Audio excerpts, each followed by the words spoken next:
Maître, pourquoi se lamenter pour cet homme? C'était un étranger. Était-ce quelqu'un d'exceptionnel? Tu connais les circonstances de sa mort? Il a été tué sur la route par des bandits, les turbans rouges, les tongs. C'est ce que l'on m'a dit. Il y a bien d'autres choses qu'on ne t'a pas dites. Il y a le mal aussi dans le monde, Scarabée. Et cela a existé depuis toujours. C'est pourquoi nos ancêtres ont bâti ce monastère et développé l'art du kung-fu, afin de mieux cultiver la vertu et se protéger eux-mêmes du mal des humains. Mais malheureusement, ce qu'un homme possède, un autre veut l'avoir aussi. L'empereur Manchu a découvert nos prouesses, et il a envoyé une armée de soldats afin de faire disparaître le monastère de notre planète. Il n'y eut que 5 survivants, qui firent route vers Fukien, où ils ont fondé la société secrète des Tong pour combattre les Mandchous et remettre l'empereur Ming sur son trône.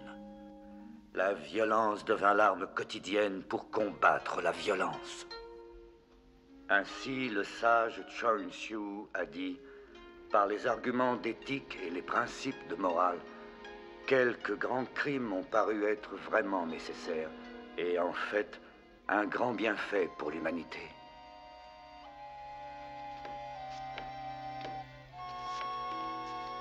« 200 ans ont passé. Les Mandchous sont toujours sur le trône. Les Tong tuent toujours, mais plus pour une noble cause.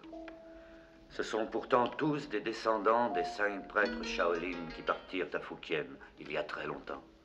Et nous sommes nous aussi parents avec eux, voilà pourquoi nous déplorons la mort de cet étranger. Maître, mais ne pouvons-nous pas faire plus que de déplorer ce malheur, le transformer en bien? Comment, Scarabée? Détruire tous ces tongs? Enlever à jamais de nos enfants le pouvoir de faire le mal?